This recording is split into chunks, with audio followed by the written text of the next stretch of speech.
Hello, this is the 1904 Club. Welcome back. The band is back together after a couple of weeks. Burnsy, Prutton and Fletch and myself, we're here. We've all been gallivanting over the last couple of weeks. Well, some of us have. Burnsy, it doesn't look like you've moved from your conservatory window for the last 2 weeks. How are you doing? I'm all right, thank you. I don't think I have really. I've changed my T-shirt, that's about it. And my socks and underpants, just for the interest of the cleanliness record on the 1904 Club. That's fantastic. Prutz, nice to see you.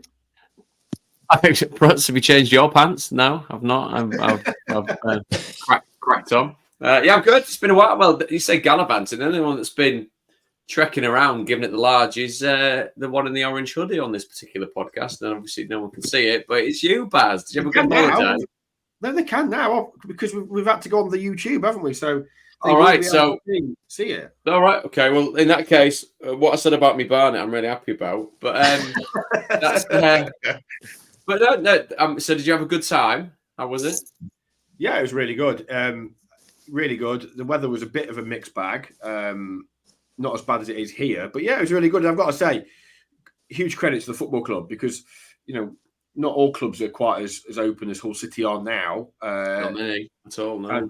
And to allow us to stay in the hotel with the players and be around them at meal times and what have you, and mingling in the hotel, and obviously go and watch training, go and watch the game, which was a game to forget, in fairness. But no, and we could speak to anybody we wanted to, and it was really nice. It really, really refreshing to have that level of access, and hopefully the fans enjoy it because as I say, not all clubs are like it, and for those fans that are out there as part of the trip, I'm sure most of them had a nice time. And again, you have to give. I always think we hammer football clubs, don't we, for a lot of different things, but for Hull City to take out 100 supporters on the same flight and pay for them to be in a hotel all inclusive and go and watch training, go to a game, mingle with the players after training, just chat. It was really nice. So I think fair credit. I know it was organised quite last minute. It was a lot of hard work went into it. So yeah, good time had by all. Excellent. Fletch, how are you? You've been off. I know I'm getting hammered here, but you were off, weren't you, in Barcelona? Yeah, I was on sunny Spain, and I tried to bring the weather back, but I think it lasted for about a day and a half, and now we're back to what we're used to, aren't we? But no, it was good. All good. Lots of walking, lots of sightseeing, and lots of tapas. Business or pleasure? Pleasure. Yeah, nice, pleasure. Nice. 4 nights. So wow. All good. All good. It's been. I'm ready to get back into the football now, though. Yeah, and of course, only a few days to go. Obviously, Easter weekend coming up. Big weekend. Always heralded as pivotal at this time of the season. And Hull City back in action on Good Friday. Sold out crowd. Stoke have filled their allocation. And then the big one on Monday, which I'm sure we'll come to in just a minute. Burnsy, we spoke last week. You would have seen the friendly result. They played a friendly out there. Difficult to take too much from it. It is a friendly, mid-season friendly, of course, or near to end of season friendly. Anything stick out for you? No, you saw it. Did anybody make a case for being in the starting 11 at against Stoke? I presume that Sean McLaughlin got 90 minutes in his legs, which was much needed. Billy Sharp played as well, though I'm not expecting him to start on Good Friday. So I don't know. It gets some minutes in legs. I think sort of looking at the game and looking at the table and where City are, they can afford. They can make They can afford to lose a game or two, I think, between now and the end of the season, and make the playoffs. I just don't think they can afford to lose this one on Friday. I think they have to win this one on Friday. Fletch is shaking his head there. Do you disagree, Fletch? No. I'm just shaking my head. It actually, in a rather unorthodox way, agreeing with you, just shaking my head to say, no, we can't afford to lose. Don't confuse us. I don't carry on now. That's a trend now. I do agree. I'm in Bulgaria, where yes, he's shaking your head and no, he's nodding. So I'll go all Bulgarian. You like Jim? Are you sticking to that story? Gee, I don't think that's that won't help you out to cut a law, mate. Jesus. Nah. Might in a Bulgarian one, should he ever end up there, Prutz. and we'll definitely come and visit. Yes. Families at this time of year. Obviously, we talked about going away and trips a couple of weeks ago, and Yeah, you know the rutting stag episode, which is it's known for now. Did you ever in your career? Did you ever go away March time in the international break? And did you have any friendlies or anything like that? we went away January, and we didn't have any friendlies. It was just purely training. We also did you go away in March. Again, that wasn't the question. Did you go away in March? No, we never went away in March. I would say, given where City find themselves, given the state of the season, I would have been very surprised, having not seen a single minute of it, whether it was played at any form of any real intensity, because with the best one in the world, if I was starting every week for City and I went over there and got cobbled by someone and couldn't finish the season, I wouldn't be too happy at all. So I don't think there'd have been that much jeopardy in the game, and quite rightly so. Again, correct me if I'm wrong with saying any of this, it's a bit more of a ceremonial thing with regards to getting over to the country, a very good set of PR for club and fans and the ownership alike, and to come back in one piece is absolutely the only important thing. So never done that. I mean, we did when I was at Forest, we did a post-season trip, which is very kind of in the Cloughie mold, which was presumably for some form of money generation for somebody somewhere. But yeah, any time around this time, it's more about self-preservation. We've seen in the last kind of few days or so the interpretation of what a result in a friendly can mean. It's gone from England looking pretty well to win the Euros to Gareth Southgate not knowing what he's doing and Brazil being on back on the way up, which again is ridiculous. But yeah, it's from what I heard and the bits that I saw, your very entertaining updates with the whole thing, mate. It seemed to be a roaring success from that point of view, and just goes to show, and it's not a twee thing to say, even though this podcast that we love at the 1904 Club is quite obviously heavily based in and around Hull City. I think what the club are doing, certainly off the pitch, is there's so much of it to like. So much of it to like, I think.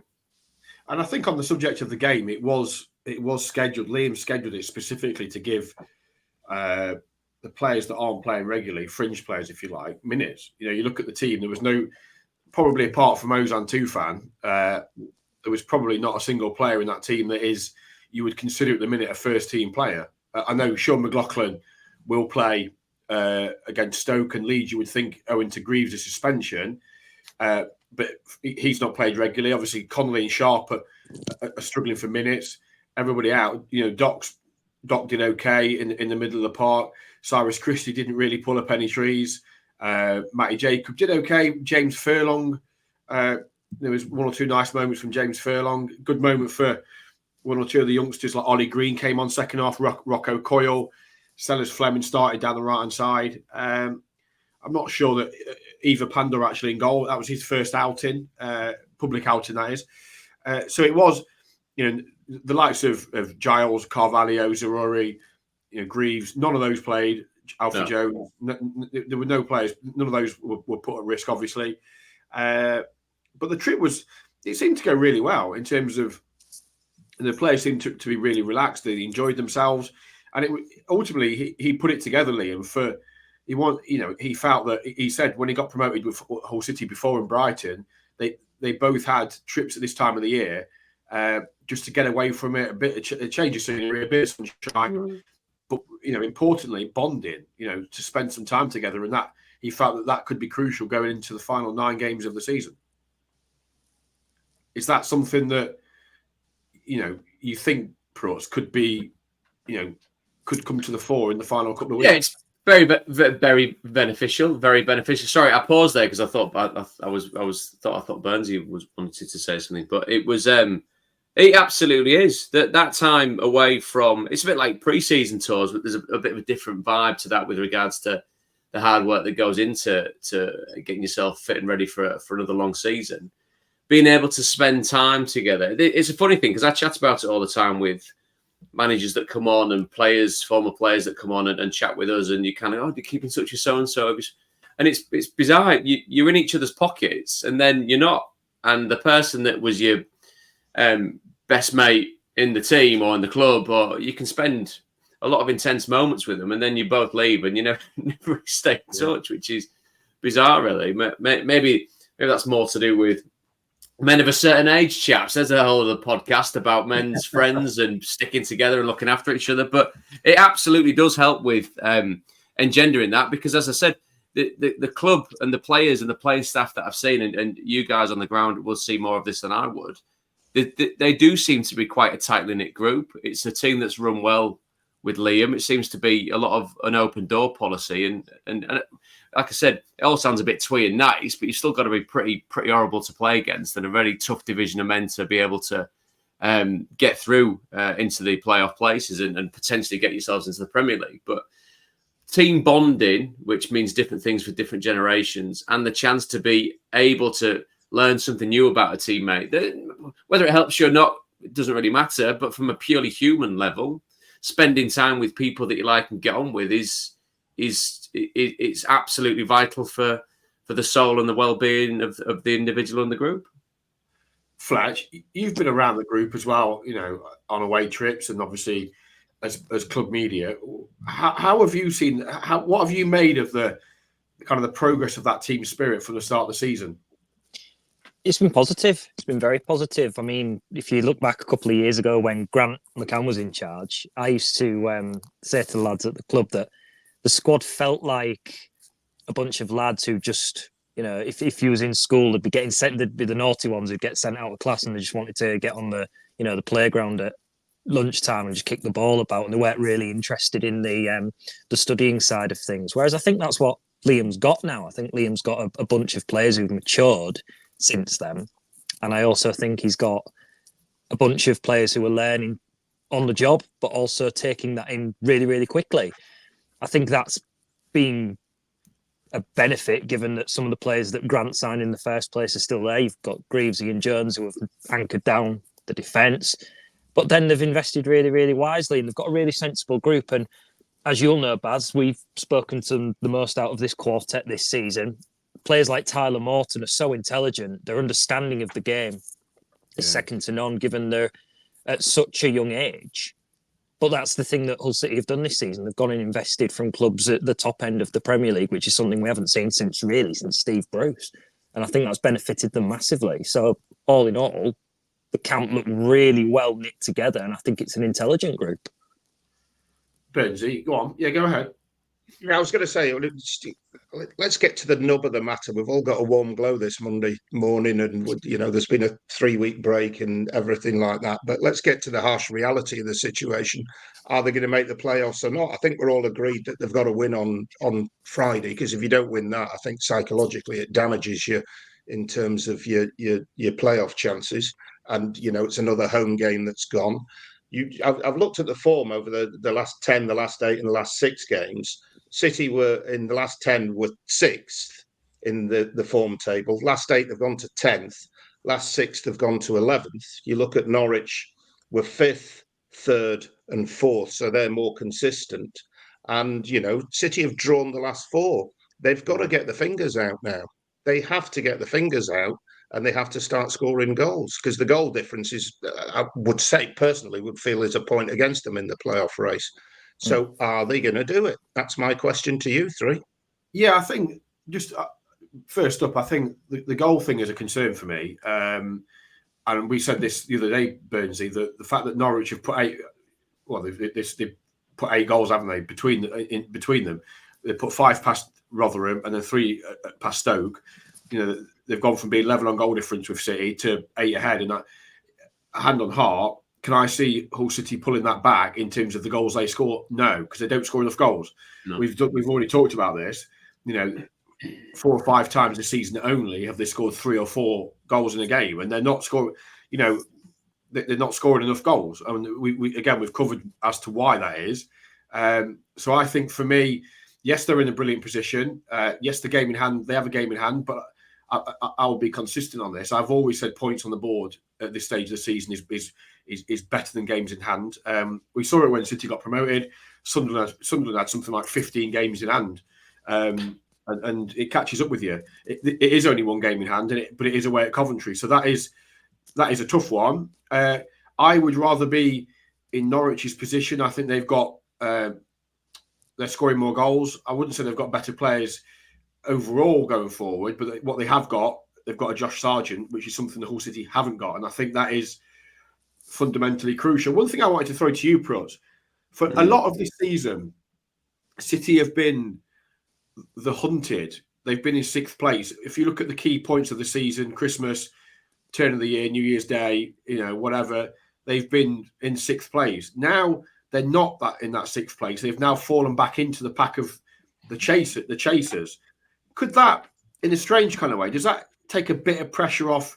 And Liam said this himself, that he's got a relatively young group, players that haven't been involved in this before. He hasn't been involved in this before. Do you think that psychologically that could help them? It could take a little bit of the pressure off. It's interesting what you said, just as a quick addendum on the Norwich side, because we have waxed lyrical, of course, about how good City can be going forward, but Gabby Sarr, Ashley Barnes, Sainz and Josh Sargent, that gives City's front four more than a run for its money. Yeah. Gabby Sarr is one of the best players in the division. One of the best players in the division. Ashley Barnes knows how to get promoted. Josh Sargent scores goals, which is, as a number 9, we've discussed many a time with Hull City whether they've got a number 9 that's going to get you the volume of goals since Liam Delap came out of the side, and it hasn't been the case. I think maybe there is that sense of a bit less pressure hunting down those teams that he's still vying for that position with, but the kind of the dynamics, the different emphasis and the different motivation with the teams that we're talking about. Look at Coventry. Coventry are flying.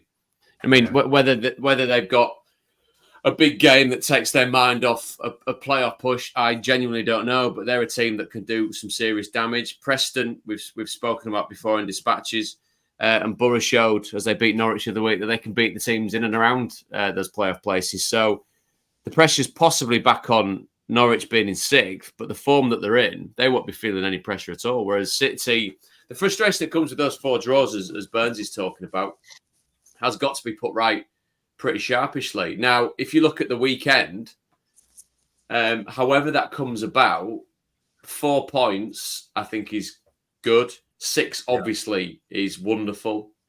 But so that's me basically saying that you look to beat Stoke and then draw with Leeds. Whereas whether Leeds will be different without Ruter potentially because he's had that minor surgery, I don't know. But there's two games coming up that really do test both what we believe Hull City to be, what they believe themselves to be. The first one, the pressure's on them to beat them. The second one, the pressure's on Leeds to maintain their pace at the top of the division. So there's different emotions, different dynamics to both particular games. But I'm bang on with Burnsy there. This got to win Friday. Got to win. It's must. Yeah, for me, Fletcher, I'll come to you in a second. It's must win. Look, and I don't want to be. You don't want to put too much pressure on them. But if you've got aspirations of, and we've said this throughout the season at different points, if you've got aspirations of being a top 6 team, we are in the running. There's 9 games to go. Home games are running out. They've won 1 in 10 at home, or 1 in 11 if you factor in the Birmingham FA Cup game. That isn't good enough. I spoke to Tan Kesler out in Turkey. The piece has gone up this morning, Monday, and he's talked. All the fluffy stuff about being excited. We're in a wonderful position. Great. We've got to turn it around at home, and they have to beat Stoke. Stoke, are in all sorts of trouble. Lots of well-documented issues there. Their form isn't great. They've just been thumped at home by Norwich. It's going to be a full house, so they'll be expectant. Totally different type of game to the Leicester game, where the emphasis will be on City to come out and have the initiative and dominate the game. And what they need to do is something they haven't done at home nearly enough this season. Is when they've got that first goal, get the first goal, and then put them to the sword. Don't flap around trying to walk the ball in and try too hard to create the perfect goal. When that opportunity is there, get your shot away. Put the cross in. Find that pass, but take your chances, because Stoke will give you chances. But if you're only 1-0 up going into the final 10 minutes, you know exactly what's going to happen. They will come under pressure, as in City will come under pressure. Stoke will will try and stay in the game, and they will get a chance. And as we saw against Birmingham, if they don't kill it off, you've always got that moment of jeopardy. Fletch? Yeah, I agree with Baz on that final point about getting your shots away. A stat that I've got written down in front of me is that Jayden, in particular, if I want to focus on Jayden for a moment, he actually has the most shots per game than any player in the league. Now, obviously, he's not the only one who isn't maybe getting a good goal conversion for what he's actually churning out. So I agree with you. They need to score more goals. They've only scored 12 since New Year's Day. To put a positive spin on the fact that they've only conceded 8 in that same period. That's the second fewest in the division. Only Leeds have conceded fewer. On Stoke, we'll obviously delve into Stoke a little bit more later on. I see Stoke being like Plymouth right at the start in September. I think they might sit off a little more in comparison to the previous game because they're playing away, which ties into the fact that I think we actually look better away from home because teams want to play more expansively. They want to be more attacking, and that's covering old ground. Josh Senior says on things we've discussed already, with Norwich having Plymouth, which he puts in brackets winnable, and then Leicester on Monday, he feels a 4-point weekend could see them move back into the top 6. Also following that, Norwich have a tricky game against Ipswich, and he thinks that we're well in this. Let's get behind them on Friday. The atmosphere needs to be loud. Yeah, go on, but yeah, go on, Burnsy. Yeah, I was just going to make a point on Stoke because I was having a little shifty at their form. Their last 6 games have been against sides in the promotion or the playoff slot. Oh, well, promotion or playoff chasing teams, 7 including City. The last 4 have been win-loss, win-loss. They won the last away game at Preston, okay? Yeah. And they only lost at Leeds by a 1-0, which suggests, to me at least, not having seen them recently, that there might be a little bit of a revival and they might be a little tricky than some people might anticipate on Friday. I don't know whether that stacks up with anybody else's feeling on Stoke. But, I think, Burnsy, you're right, mate. They've got players that can do a job. I mean, they're a team and a club that's just woefully underperformed for such a long period of time. Was it never finished in the top half of the table since being relegated from the Premier League? They've been terrible. I've watched Stoke City celebrate at the end of the season, staying up in the Championship. Ridiculous. The amount of players that have been through there, the managers that have been through there. The ownership, from what I hear, is absolutely fantastic. They've got very, very, very deep pockets, of course, but obviously everyone's operating now in a world where spending too much comes back and resolutely bites you on the backside. But you look through the team that they've got, and it's stacked with experience. I mean, Josh Laurent, Ben Pearson, Lewis Baker played in midfield the last time out. Tyrese Campbell, younger player, of course, but lots to be kind of expected from him. If you flipped it on a Stoke City podcast perspective, you'd be sat here tearing your hair out the fact that they have beaten the likes of Preston and Borough and then lost to Norwich and Leeds United in the manner that they have done. But we're not. We're on a Hull City one.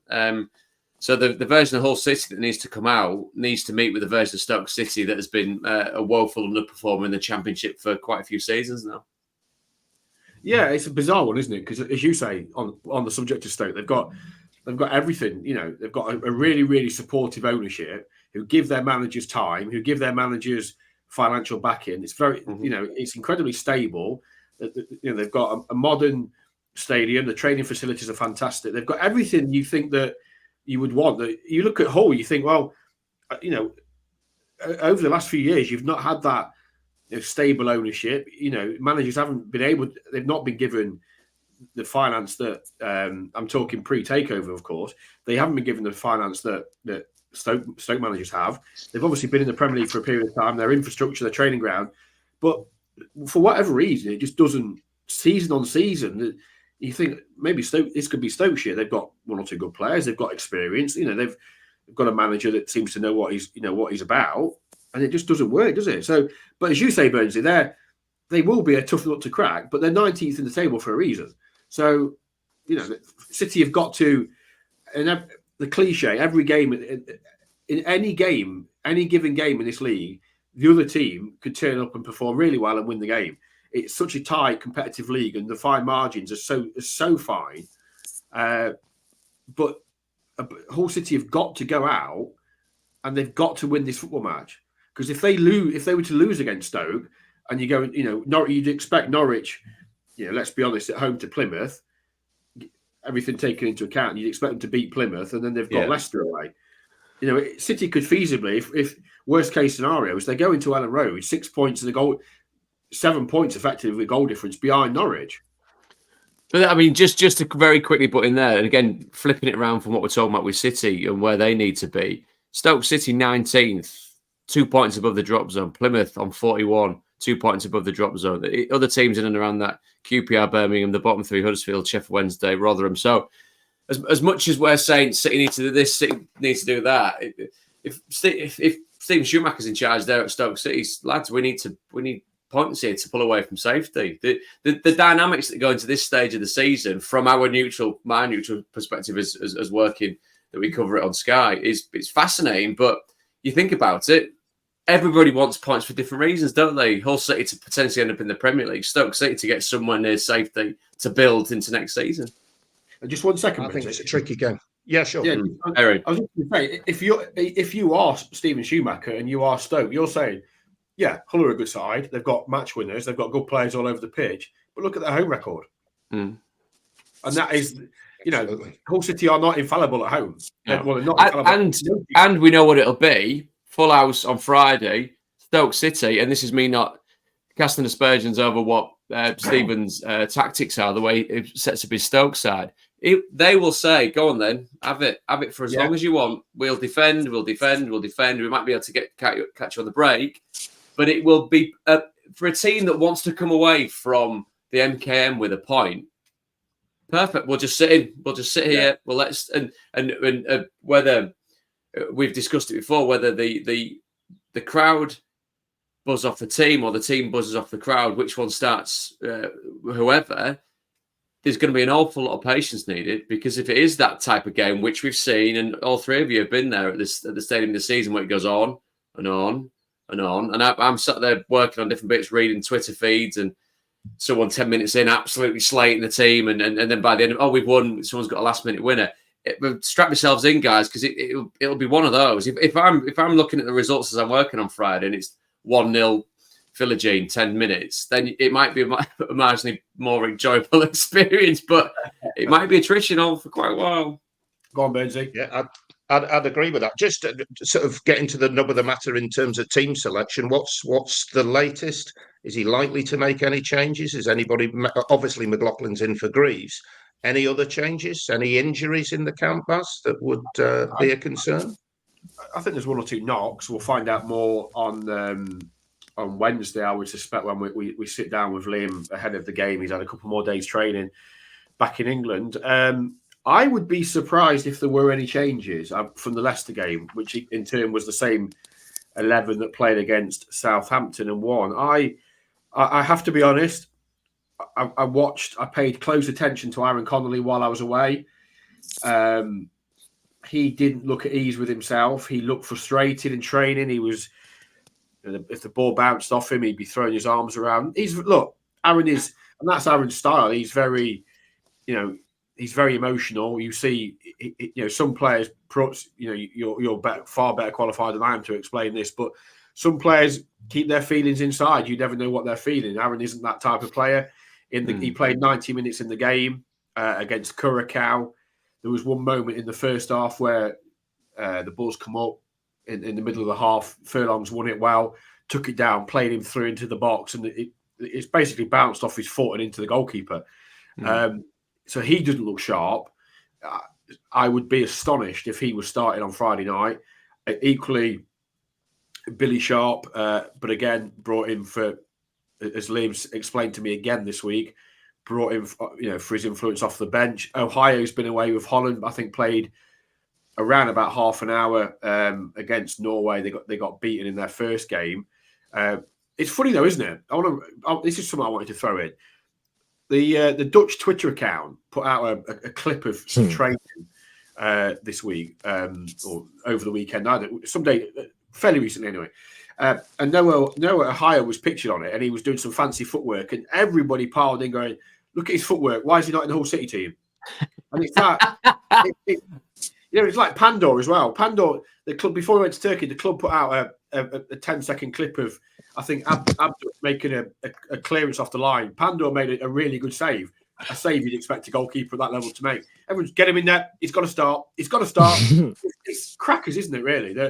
And Ohio. Well, yeah. I mean I mean, in the Ohio one, that's like Christ. I was amazing in training on some days. All the games that I played, not really amazing. Jesus. I mean, it sounds a bit old ex-pro-y and stuff that's clipped up and highlights reels and all that is. I understand why it exists. I understand what content is and what that does for content. It does nothing really palpable for a match. If all the lads be watching it, and if he's been doing the same in City's training, fine. But if you've been watching him for 3, 4, 5 weeks and thought, "Where's that player been?" You'd be watching that with a slightly raised eyebrow to say that. But then he's got no control of that, has he? It's not him saying, "Please put that on your Twitter feed." I totally get that. But that knee-jerk reaction of, "My God, look at that! What a goal! What in a training game where it means nothing. There's no jeopardy in it. People are picking their nose, scratching their asses, looking the other way." Sorry, that doesn't really mean anything. So, in answer to your question, Burns, I don't think I would be surprised if he made any changes. Tyler Morton's obviously gone away with England and. He picked up man of the match, didn't he, in Baku the other day, Friday. But given how well they played against Leicester and the chances they created, obviously Fab misses a penalty or sees the penalty saved. I would be surprised if he made any changes apart from the enforced one through Greaves through suspension, and maybe if there are 1 or 2 knocks that will come out in time, he may be forced into changes, but I don't think he would make any changes through choice. And I've got to be honest, Ohio obviously played half an hour for Holland, but he didn't start. He may well start the next game this week. We'll hope that Seri comes back unscathed from he's playing for the Ivory Coast. I think he played 70 minutes in their first game at the weekend, but they're only playing in France, so it's not like he's having to trek back. So travel won't be a problem for Mika. I can't see it, Burnsy, if I'm honest. Okay, not through choice anyway. Maybe through necessity if he's got 1 or 2 knocks. Fletch, what are people saying to us? I know you've been checking the messages. Yeah, George Bell says, given the lack of end product, in quote marks, since the turn of the year, was it the correct decision to keep Liam Delap instead of cancelling his loan and replacing him with a quality striker? Throw that one in there for you. I mean, I'll kick it off and say that it's possibly one of those where, with him being injured, it's one where it's maybe prolonged a little longer than they were first expecting. Baz, do you have anything on that? I think they were always hoping that he wouldn't need surgery. I think if the prognosis had been he needs surgery on his knee, then they probably would have had to have been left with no option but to cancel his loan and seek a replacement, which is easier said than done. Let's be fair. Quality strikers, there aren't many of them available in January, and for the very reasons we talked about in the run up and during January, and why we said that Billy Sharp was a really good option at that point. But when it became apparent that Liam Delap didn't need surgery, I think they were always keen to try and keep him around the group where possible and hope that he would be back.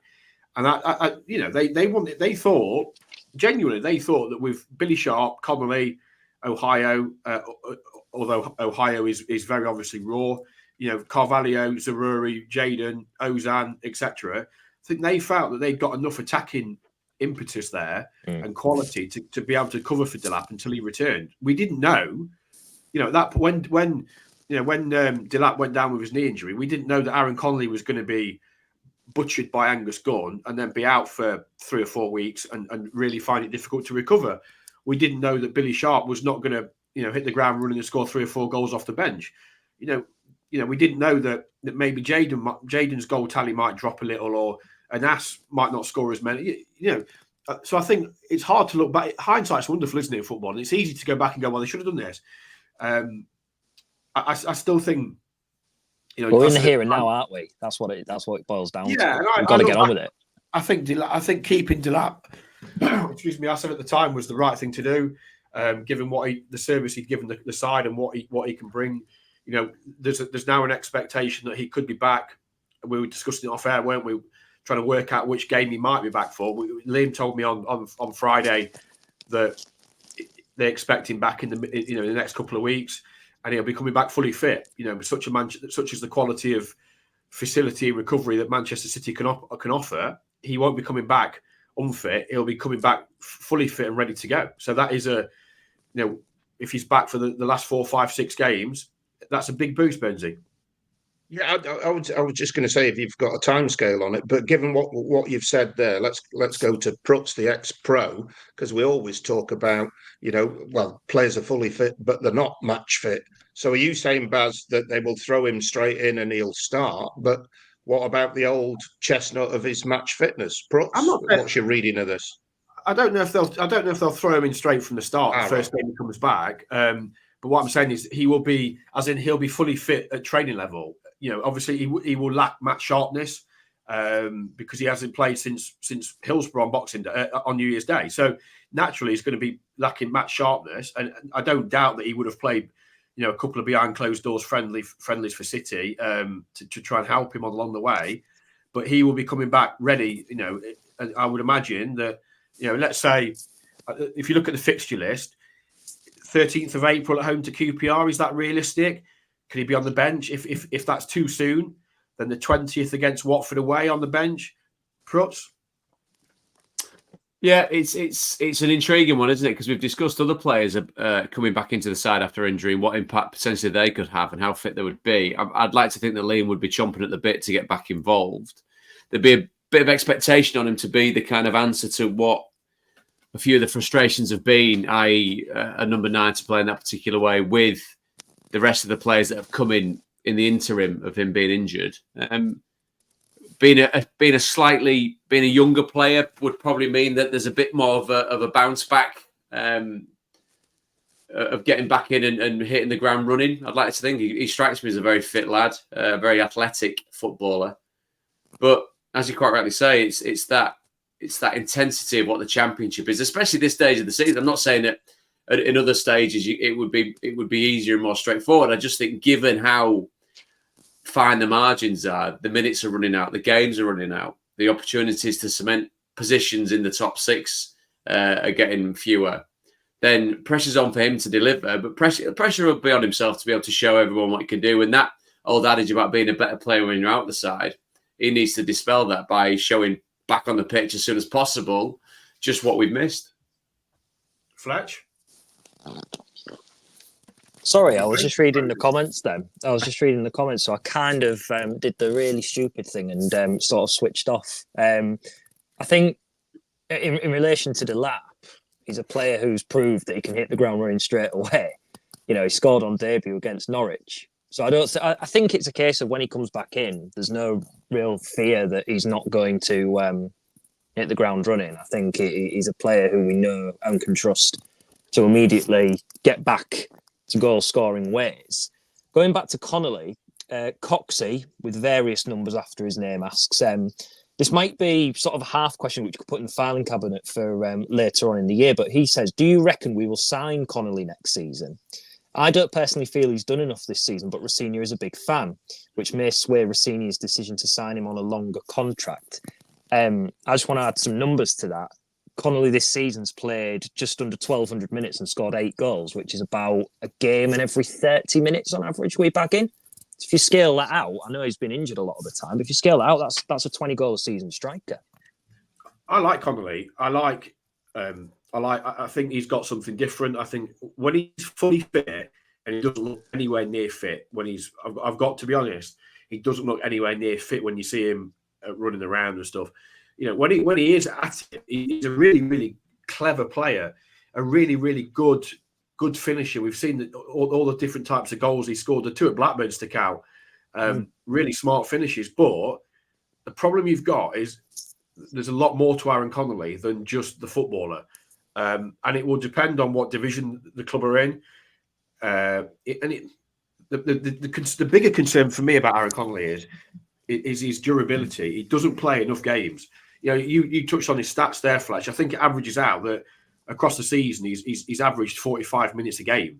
And that isn't enough for a player at this level to spearhead your attack. So he's unreliable in the sense that I mean that in the I don't mean that disrespectfully, but he's not available for selection often enough. And when he is, he's not fit enough. Like at the minute, he's available for selection, but you wouldn't start him. So he's not fit to start. So that is the problem for me. And how long is it going to take him to be up to speed that we saw when he was scoring goals regularly earlier in the season? But also as well, how much does that cost? So going back off Fletcher's point via Twitter about potential investment, we've seen it, and again we spoke in January. We spoke at the start of the season about players coming in. There's always an element of jeopardy and risk with a signing. Even more so now with how broadly institutions are now being sanctioned with not keeping the finances in order. And as we've heard several times with City, there's absolutely no suggestion of that, and they seem fairly happy with what they've done. But they're going to have to box really, really clever. So how much do we think it cost? Well, he wouldn't cost anything in terms of transfer fees, would he? But his wages will be, he will command a decent wage, won't he? That's the thing. So you've got to box that off on a monthly and a season by season basis.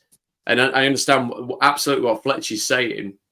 If you broaden out those numbers, what you get to, but that's still very much in the hypothetical. What's been his? Sorry to put anyone on the spot here, but highest goal return in a season for Conley? Do we know?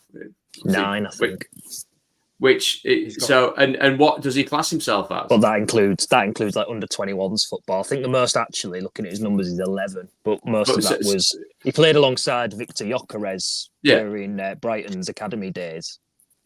So then he's obviously, and again, this goes to perhaps maybe me being pedantic about terminology. A striker to me is a player that scores lots of goals. A forward is a player for me that is involved creatively with the team going forward. Now, if that sounds stupid, then again, feel free to flag that up. But what he commands in wages is absolutely his own right, and what his agent, if he managed to get something out of City that's wonderful, then more power to the player and the agent. But then are you getting value for money? If you're getting 8 goals a season, no, not at all, because then you do need another striker to get you 20 from somewhere. Yeah, I think I was just going to say, just his best case scenario is getting a 1-year contract.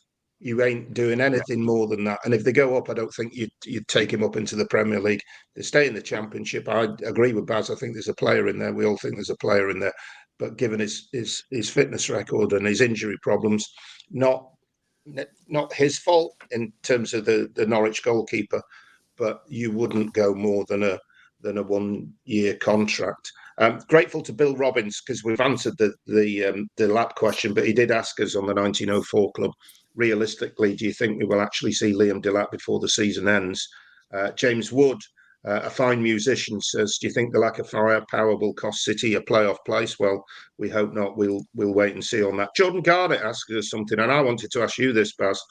Any more updates regarding development around the stadium? I'm assuming everything is still heading in the right direction. And do we know, should it get the go-ahead? I just wanted to ask, we've talked about the stadium before, unless there's a big revelation, but I saw an article you did with Tan Kessler about the possibility of safe standing coming into the stadium. How realistic is that? And are we talking just in the North Stand section, in the sort of singing section, and it might add 500 places in there or something like that? Just briefly, what do we know, Baz?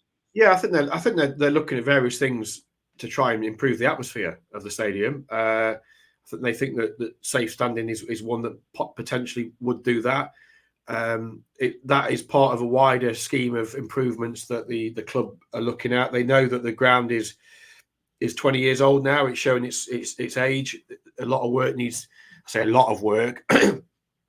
Work needs being done to it, irrespective of whether they get promoted or not. Obviously, if they get into the Premier League, there's a whole raft of improvements they'll need to make. I know the Premier League have been going around clubs in with a shout of promotion to say, look, this is what you're going to need if you get promoted. You're going to need to do X, Y, Z. City have got a long list of things they would need to do to improve the MKM Stadium, and safe standing is one of those. I think it's only right that they should be looking at that. A lot of grounds, obviously, I know Molineux have got it, Stamford Bridge have got it. There's a lot of grounds, Cardiff, with this. A lot of grounds are doing it now with varying levels of success and what have you. But I think they're right to try and look at things like that. They want to try and, ultimately they want to improve the stadium and they want to make it bigger because we're seeing now that Friday will be the 6th sellout of the season. Hopefully there'll be more, a couple more before the end of the season. And if there's a playoff game, that'll be sold out as well. So I think there's a desire from Ajun to try and increase the capacity of the ground, and maybe safe standing will aid that. Go on. Just going to say on that, has anybody put a figure on in terms of if they put safe standing in certain areas, how much the capacity would increase? I've not been told at this stage where that is now. In terms of the rest of the development plans, I think there was some confusion last week because so that they have submitted plans for the revised redevelopment, but I think then there was a fact. So on Thursday, on the match day against Curacao, there was a press conference for the Turkish media which we went to before the game, and then there was a fan Q&A with Tan, Liam, and Ajun, and I saw I was shown a tweet that somebody had tweeted to say that the training ground plans had been submitted. It's ongoing, but the training ground, the first team training ground for now is staying at Cottingham. The development at the MKM Stadium in West Park is for the academy, and is to improve, that area. But it will not be for the first team. That isn't what is happening at this stage. They are looking at other sites, other options for the training for a first team training ground, and even they're looking at ways to expand the site they've got at Cottingham, which is not easy. You've been there enough times. They haven't got a lot of land there. It's very tight, so that is ongoing. But hopefully that the more will emerge in the next few weeks about what exactly is going to happen at the MKM. But it is basically a revised sports centre, some new pitches, AstroTurf pitches, just to refresh that area, basically. Okay. I think I'll just quickly add. Whilst we've been discussing, I've been trying to find some sort of metrics on safe standing and how big a difference it can make, and looking at the grounds that you highlighted, Baz. And by the looks of things, I mean, don't quote me on this, I'm looking at a website now, which very, very quickly, I can't really tell how plausible it is, but they suggest that if you put safe standing in, it can almost double the space in a stand. That doesn't factor in, the gradients. For example, I remember, I'm pretty sure, Burns, you can correct me if I'm wrong, there was talk ages ago about putting the fans in the upper west stand, but they couldn't do it because the gradient was too big, for example. So there's possible stumbling blocks there. I don't know how you put rail seating in. There's clubs abroad who, look at Dortmund. Dortmund can put rail seating in for the Champions League because it's a UEFA requirement, and then just take it out again. It's something that they need to look at in depth and work out. I don't think this is going to be something that's going to happen in the short term. But what I will say is it would look brilliant in the North Stand, given the atmosphere they've been generating this season. No, and absolutely, and pivotal to all the changes they want to make to the stadium is ultimately cost. Nothing is free. The money's got to come from somewhere. Tam was at pains to make that point that if they take £20 million out of the budget to improve the stadium and put new seats in and all that sort of stuff, that £20 million is effectively taken out of Labour's budget, because there is only one pot of money, and it is ultimately Ajun's pot of money, and it has to go to pay in. They're obviously going to do a lot of work on the pitch over the summer. There's going to be natural improvements to the stadium that happen in the close season, but there's equally that that pot of money has to pay for salaries and transfer fees and all that. So we have to that's got to come from somewhere. and the lease, they're not going to do anything to the stadium until the council give them 30 years left on the current lease. Until that lease gets extended to a significant amount, they're not. The chances of them doing stuff to the stadium are fairly remote, because for obvious reasons, it doesn't take a rocket scientist to work it out. If you're renting somewhere, you're not going to spend millions and millions on renovating it for somebody else's benefit further down the line, unless you've got cast iron proof and security that you're going to be effectively the owner of that stadium for a prolonged period of time. Prutz, I wanted to ask you, we've talked a lot about the atmosphere at the MKM Stadium this season. There's 9 games to go. 4 of them are at home, I think it is. City are in a position, I think we sometimes forget this, that this is the first time since 2015-16 when the club last got promoted to the Premier League, that they are in with a shot of promotion to the Premier League. Is there enough, do you sense there's enough excitement, and that the atmosphere should could reflect a team that are kind of, not the favourites, maybe, aren't expected, are enjoying a great season, but you expect Norwich to be there, you expect West Brom to be there, etc., etc. City are the kind of the underdogs, and actually the atmosphere should be more like like a party, but more party than, and a bit like it was against Leicester, but more often than that.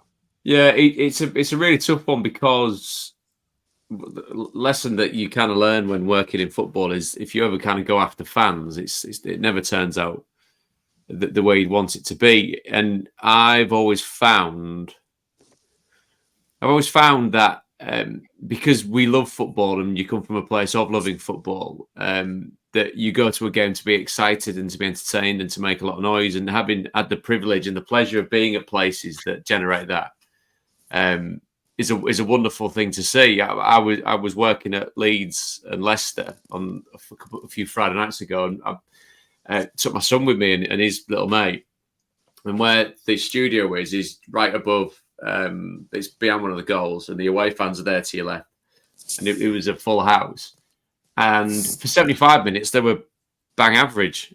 But then you saw the end of that game, and the belief that comes from the end of that game, the fact that they've closed a 17-point gap on Leicester City to be above them by virtue of goal difference, is phenomenal, really. And I do think, and I've got experience of that because I've played for that football team. So they were as noisy in League One when we were pretty crap, to be honest. But they also had times when they voiced the displeasure, and they seemed to be a little bit apathetic.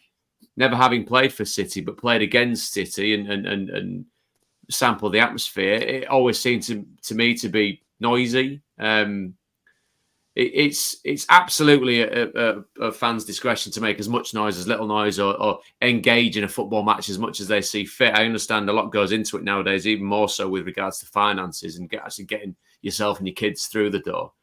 But you would think, and again, more than happy to be corrected by a City fan that goes every single week and sees the team every single week, that they can cheer and make whatever noise they see fit.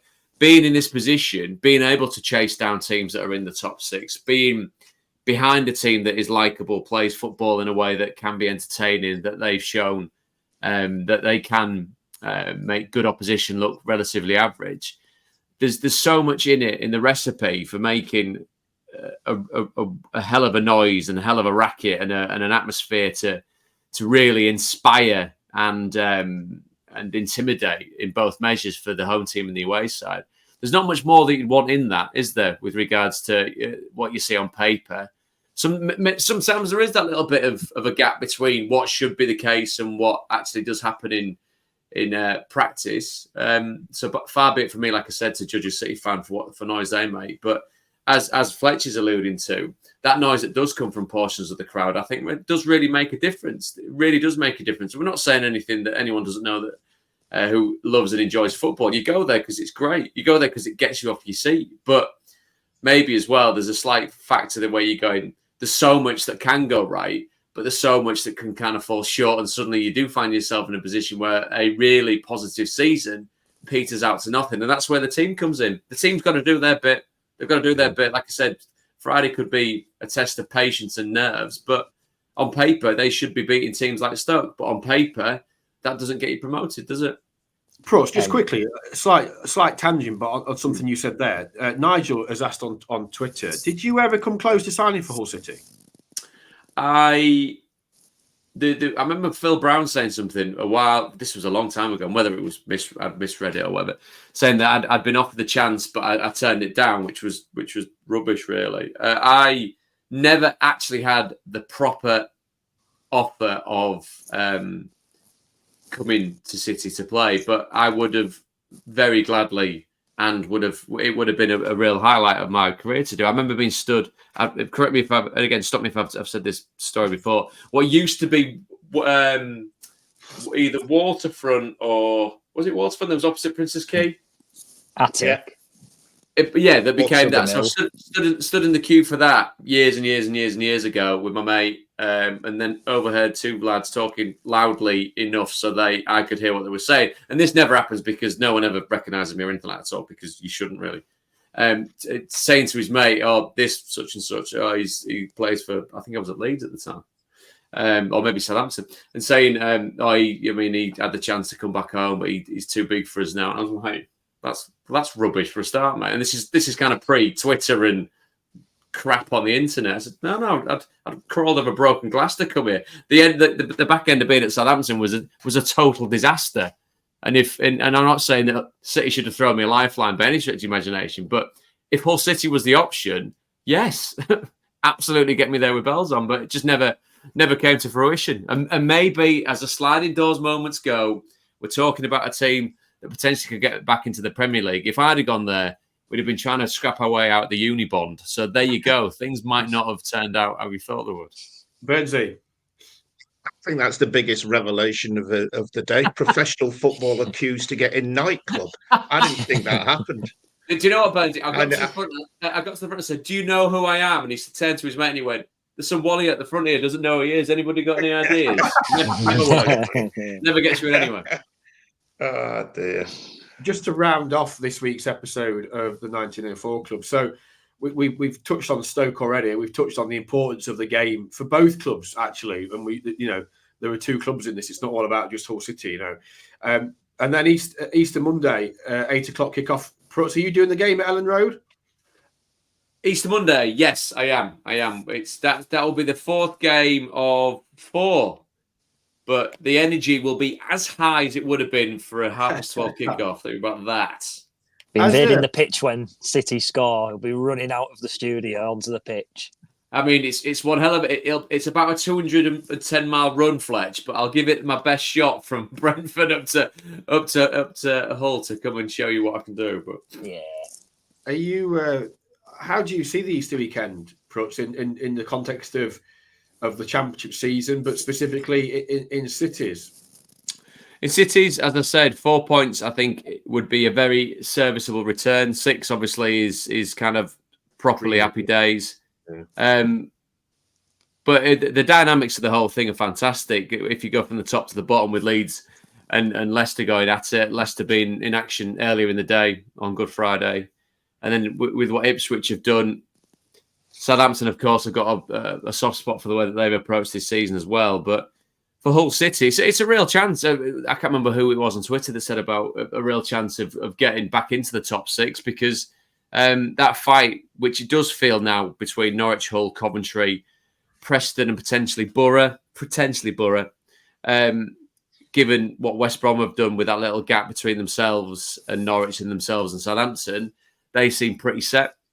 But I think it's going to be really interesting. Pivotal, I think, is a key word to use. I've been intrigued to see how we all feel when we sit down at some stage next week, when it's all calmed down for a little bit, and whether Burnsy comes on with a face like thunder and kind of lays it all on the line. Resting face. But whereas we're all being pathetically upbeat, I just love the fact you go, right, cut the rubbish, lads. Let's have some honest chat now. Does it need to be this? Is it that? Where does City stand? So I looked forward to that with both excitement and a little bit of trepidation. It's great. It's exciting, though, isn't it? Amazing. We're at the business end of the season. Easter weekend is always one to look forward to. There's games all over the shop, and for Hull City, we're going into it, in the playoff mix. And best case scenario is Norwich lose 2, we win 2, and you've got a bit of a cushion and you're back in the top 6 with 7 games to go. And this is where you want to be at this end of the season. Burnsy, exciting, but focused on getting the results that they need to get. For me, they need to convince everybody on Friday. They have to beat Stoke, and then you take it from there. You lose to Stoke, and then you think they're not going to do it. Great word, convince. Great word. Like I said, there's so much to like. We've given them so much rope. We've given them, and rightly so. But Burnsy, mate, that's such a good word. Convince. A convincing performance result can catapult them, I think. Fletch? It's pure and simple. I think if they smash Stoke to pieces, and as Burnsy says, convinces sections of the fan base, could see a whole different Hull City for the next few matches, could see something completely different. So bring it on. Certainly one to look forward to, or 2 to look forward to. That's it. That's all we've got time for on today's episode of the 1904 Club from the Hull Daily Mail. Apologies if we didn't get to your question. There were lots to cover, a lot about transfers again that I'm sure over the coming weeks we will get to, because naturally there will be plenty to discuss, irrespective of the division that Hull City find themselves in. We will be back hopefully next Tuesday, which is obviously after Good Friday's game against Stoke and the visit to Ellen Road on Monday night. So all that's left for me to do is thank you, Prutz. Great to see you again, my old mucker. Great to see you and Burnsy and Fletch, and also great to see just a little hint of knee there as you were signing off. Ooh, you need to get out. Yes. You need to get out for. That is, my God! It was. I just double checking it was knee because it was. I'm so disappointed. It was fleshy and unimpressive. I just made sure it was your knee. Yeah. But when I was in Harrogate yesterday, I didn't come and call for you. We'd have had such a good time. Well, like that old adage. Yeah. I mean, Harrogate.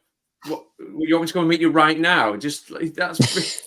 It's like when you texted me the other week about coming on the pod and I was in Hull. I mean, I've given you forward planning that I was in Hull that particular day, but the fact that you said, 5 minutes ago, I just drove past your house. Oh, cheers, mate. Thanks. Any chance of a heads up? I went as I went past.